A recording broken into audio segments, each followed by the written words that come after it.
Hi there, I'm Jim Zirin. Welcome back for more conversations. Jane Harman is with us. For 17 years, Jane Harman represented Southern California in the United States Congress. She is a Democrat. For the 4 years after 9/11, she was the ranking member of the House Intelligence Committee. Jane Harman has written a sobering new book entitled Insanity Defense: How Our Failure to Confront Hard Problems Has Made Us Less Safe. And she's here to tell us about it. We're pleased to welcome Jane Harman to the program. Jane, congratulations on your book. It was really a great read, sobering, terrific title. Where'd you get that title, Insanity Defense? I know you're a lawyer, but was that what occurred to you when you thought of our national security policy? Well, actually, no. My original title was something boring like "The War on Terror Has Not Made Us Safer," which is now in the news everywhere. But I shared that with my younger daughter, who is a freelance writer. And she said, "Mother, it's so boring. The right title is Insanity Defense." And so she knows things. And I changed the title, and everybody asked me this question.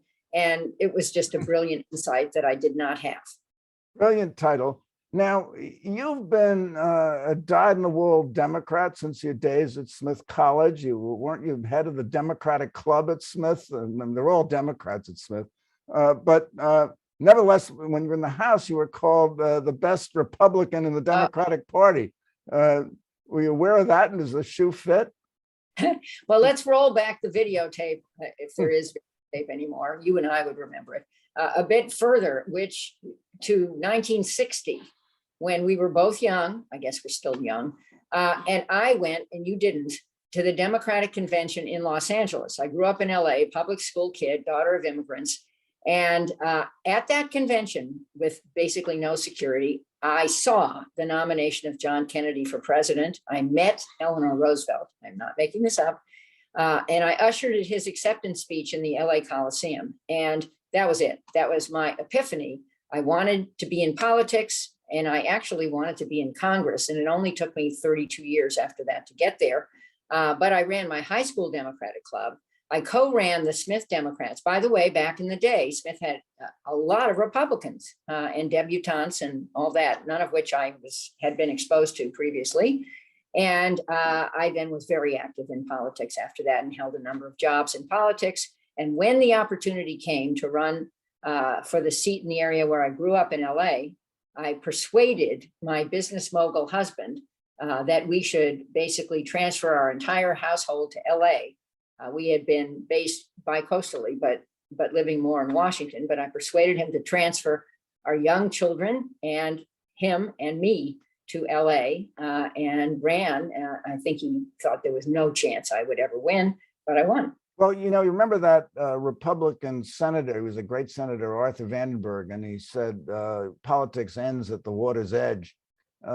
He certainly was bipartisan and worked very closely with the Democrats on our foreign policy. But today, it seems that so toxic, we're polarized. The two parties can't seem to agree on anything, even the debt ceiling, which has always had bipartisan support. Ted Cruz says never, never, never. And McConnell says, the Democrats control the White House and both houses. They really don't control the Senate. And so therefore why should we spending money and borrow more money to finance their bankrupt governance? All this stuff is preposterous. And why are we getting this? Well, how did it start, and what can we do about it? Well, I don't know how it started. Everyone points to the start of our republic. Remember, it's a republic if you can keep it. Those were the eternal words. And there was no party system, but there was lots of vitriol. The party system basically happened around the Civil War. And there has been a lot of vitriol. Back in the day, when I was a Senate aide in the 70s, it wasn't like this. And the people would have disagreements civilly and resolve their disagreements. And that was the model of the Senate where I was, that I still think, in some Brigadoon kind of way could come back.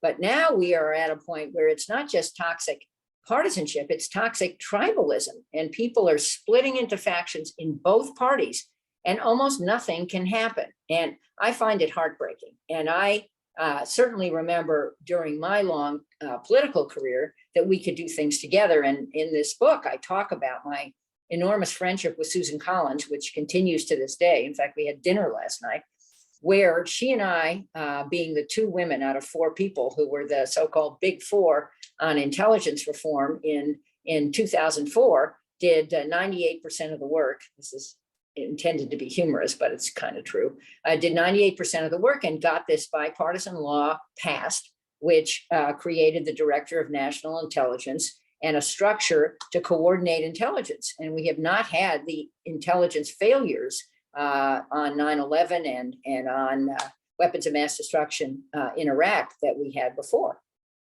Well, the subtitle of your book is that we failed to confront hard problems, and that's made us less safe. Now, President Biden at the UN said we're much safer than we were on 9/11. Well, which is it? Are we safer or are we less safe? We are safer from a catastrophic attack like 9/11.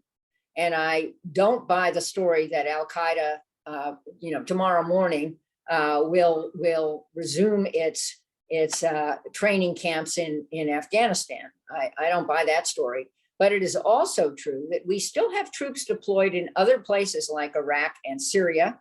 We are still involved in aerial and drone campaigns around the world.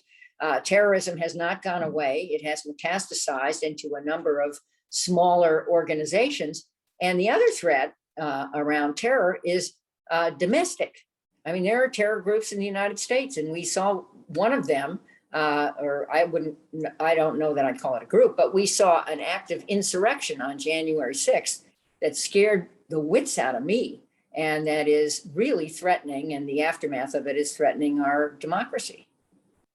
Well, I know that you, like me, have a legal background. You're a lawyer, and you've undoubtedly read about the indictments of various people that committed these breaches of the law on January 6th, and yet no one's been charged with sedition or insurrection. Do you think that the Justice Department is much too cautious in charging insurrection or sedition arising out of the events of January 6th? I don't know the answer to that, but I do know that the January 6th Commission in Congress, in the House, is seriously looking at what happened. And I don't think the movie's over at the Justice Department, and certainly it's not over with respect to some actions against former President Trump and his officials. So I think we need it to play out a little more to see where it goes. But what did I think? I thought it was an act of insurrection. I was glued to my television set in Washington, D.C., horrified that places I've spent a lot of time in were under that kind of threat. And I think, it was the gang that couldn't shoot straight. We really could have had serious damage to our government, to continuity of government. And the other point I'd make is it wasn't an intelligence failure. The predictions were there. It was an implementation failure. Orders seem to have gone out for the National Guard not to have been deployed when it was essential, and other parts of the law enforcement machinery. We know how to do this. We know how to protect our country during inaugurations. I went all over that carefully when I had my roles as ranking Democrat on House Intelligence and head of the Intelligence Subcommittee of Homeland Security. We know how to do that. We have the playbook. We just didn't use it for this. And we came so close. We have to find out everything that happened, and those who were truly responsible will learn who they were, including maybe people in government have to be held accountable. Well, there is some speculation that Merrick Garland is proceeding cautiously because we don't want to be seen as a banana republic, charging our former leaders with criminal activity and perhaps even putting them in jail. Do you think there's any validity to that, or are we more of a banana republic if we ignore illegal acts by our former officials? I cringe to think that we are or will be a banana republic. So I don't think we're there yet. I think Merrick Garland is a very competent, principled, careful attorney. And he's doing what he thinks he should be doing.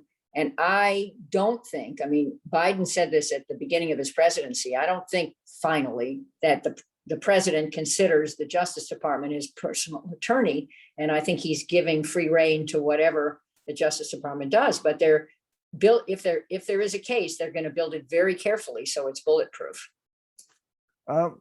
Let's talk for a moment about the Biden foreign policy.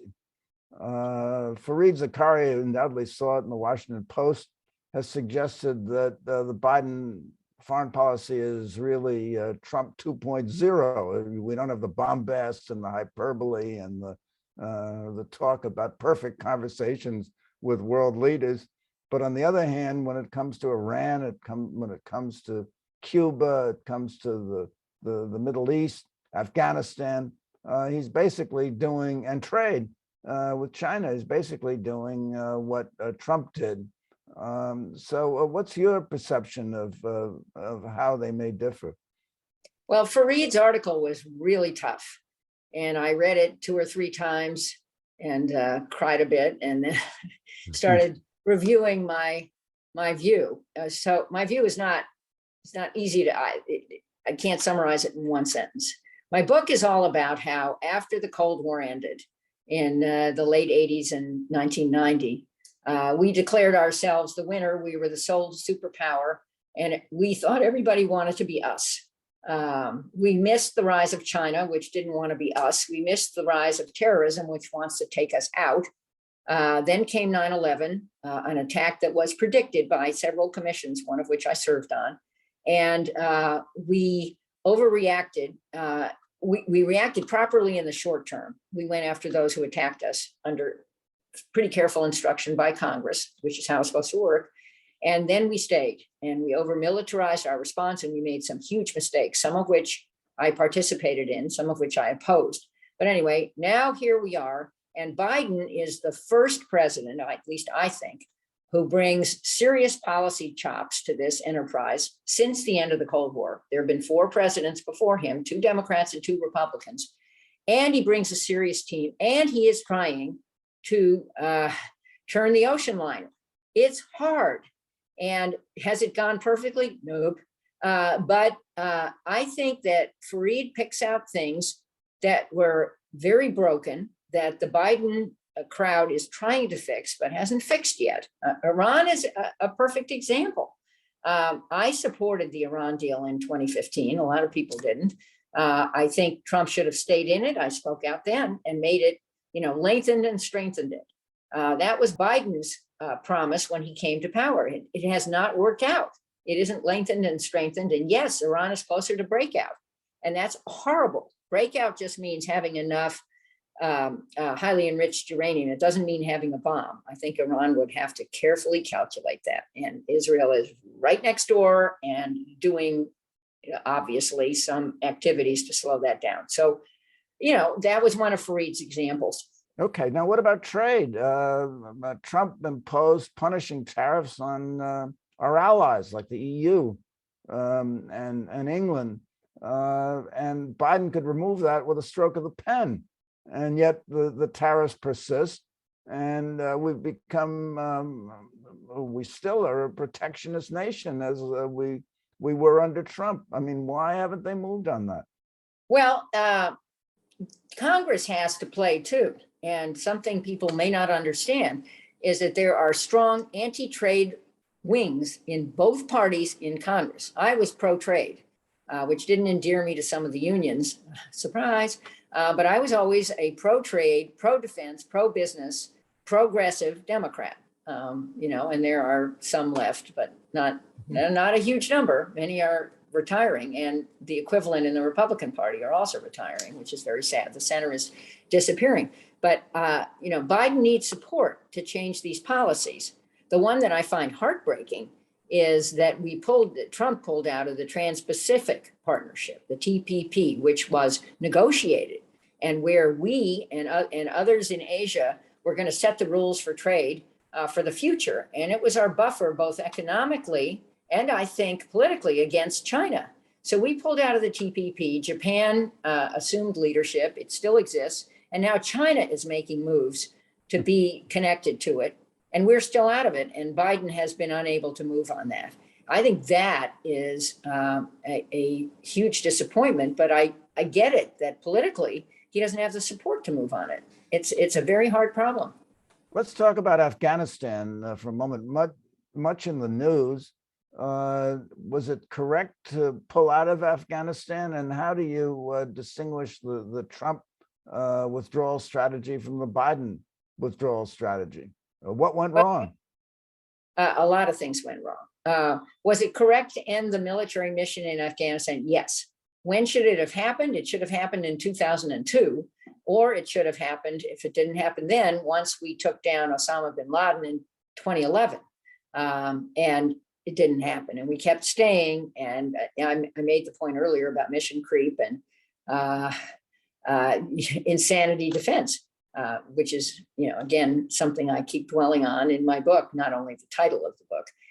So yes, it should have happened. Remember, Trump started this, and I'm not hanging this all on Trump, but he started it with a negotiation with the Taliban only, excluding the Afghan government, which severely undermined the Afghan government. I'm not saying that they were extremely effective at all, but they basically lost credibility in the Trump negotiation. Then a hard deadline was set of May 1st. Biden extended the deadline, but I think, again, in hindsight, had more options in terms of how we would withdraw and some conditions-based requirements. And I don't know this. I wasn't inside.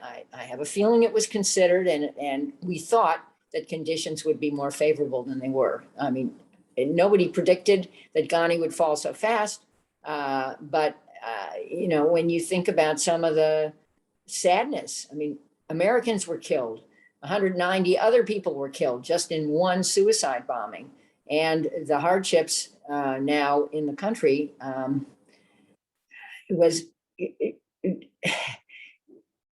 again, rolling back the videotape. Could it have been done better? I would say ending wars is messy. It was the right objective. And I think we have more to learn about what maybe could have been better.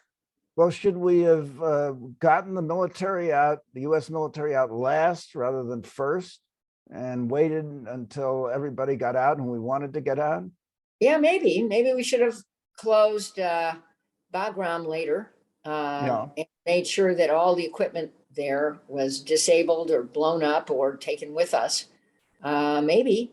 I wasn't inside. I assume that was considered, and I think that they tried to make good judgments. Obviously, it didn't go perfectly. I don't see how anyone could claim that.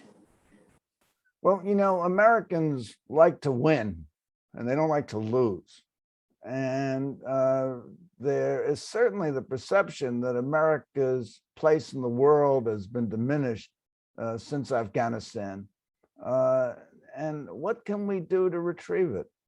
Which is really the question you ask in your book. Yeah, well, we need a strategy for projecting American power that does a couple of things. It protects our values. Our values are protecting human rights, protecting democracy, helping women and girls, the rule of law, etc. And our interests. Our interests are in not getting attacked again, and in, it seems to me anyway, I should have added the pandemic and climate and a few other things to our list. Our interests are not getting attacked again and protecting the security of the United States. And we can walk and chew gum at the same time. I think Biden is trying to do that. This ocean liner metaphor is that it's hard to turn ocean liners and takes a while. And we have no attention span, and our 24/7 media and social media blame somebody in 5 minutes. You're going to be blamed, Jim, because you didn't ask me the perfect question, just setting that up. Or I'll be blamed because I didn't answer your questions perfectly. But that's how we roll. And as you said, politics stopping at the water's edge was blown up years ago. And now nothing is off limits. The questions asked in congressional hearings are uncivil by some members of Congress. Never seen this before. So I think there's time. I hope there's time, and I see some new sprouts. It's not spring, but hey, of effort to fix this. And I really believe Joe Biden has the skill sets to fix it. And I wince when people say, no, he's too old. The team is too inexperienced. No, he's not too old. I mean, I don't know what too old means anymore. No, he's not too old, and he's very experienced. And he is a guy with great empathy and great interpersonal skills. And a lot of fixing this is forging relationships that are based on mutual respect, not just fear. And I think that's a big difference from the last administration. Well, in your book, you're critical of our over-reliance on the military, that we have a problem and immediately send in the troops, boots on the ground. And if we don't want to send in the military, we have drone strikes. And we used it against Soleimani. Trump used it against Soleimani, the Iranian general whom we took out. And then we used it again in Afghanistan, and there was collateral damage. We didn't seem to know what we were doing. So is it your judgment that we should do something other than immediately respond with a strike every time we have a problem? Yes. What do we accomplish by killing Soleimani? There's like blood on his hands, and no one sheds any tears over him. But what did we really accomplish? Well, I think he was pretty powerful and effective. I'm not an opponent of what we did there. I'm not. And I think that drones have limited utility, especially if we absolutely know that we're striking our target. The sadness on, I think it was August 29th, is we mistook the car for another car, and the jugs of water, which is what was in the car. This guy was trying to be helpful to those trying to evacuate the country, were mistaken for some kind of chemicals. And it's just totally tragic. That was 10 people who died who shouldn't have died, and no military targets. Anyway, Biden has been trying to limit drone strikes around the world. I think it's still a tool in our arsenal, but here's what I want to say. Joe Nye, whom I deeply respect at Harvard, coined the terms hard power and soft power. He also has a book on smart power. He credits me with saying that that was something we ought to have. But soft power is the first defense, and should be the first offense and the first defense. Hard power is only when there are no other options. And we have maxed on hard power and skimped on soft power basically since 9/11. And the State Department is pretty hollowed out. Tony Blinken needs more troops. None of our ambassadors, to my knowledge, has been confirmed, not one that I know about. And so we don't have the tools to implement soft power effectively. That's where we need to go. And there's also good news, which is that the NGO sector and private philanthropy and just good citizens who are effective and former military and a lot of former officials provided a pretty deep net that helped empower and achieve the evacuation of Americans and others from Afghanistan. I mean, it's a really good story. And what's wrong with that? I mean, government can't do everything. And just thanking them and trying to figure out a seamless way to include them in our soft power offense would be a very good project to work on. Okay, well, we've come to the end of our time, Jane, and I have a question for you. And my question is Biden wrong or right in saying that we're safer now than we were on 9/11? He's wrong and right. He's right in saying that we are safer against a catastrophic attack like 9/11 itself, airplanes hitting buildings and killing 3,000 people on US soil.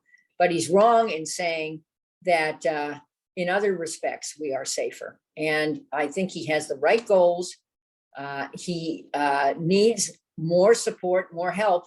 And I'm giving him the benefit of the doubt to achieve success with those goals. But I'm happy he's our president, and I'm available in whatever capacities I have, and I hope you are too, to be supportive and to right the ship, right the ocean liner, and have the U.S. do something it should have done 40 years ago.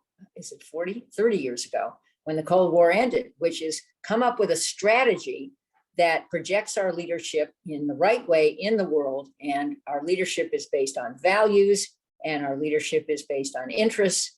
And we pull the country back together. It is terribly fragmented. And that's a lose-lose where we are now. Values, interests, and pulling the country back together. Jane Harman, thank you for your service, and thank you for coming by. Thank you for coming by. Tune in next week for more conversations. I'm Jim Zirin. Take care, be safe, and all the best.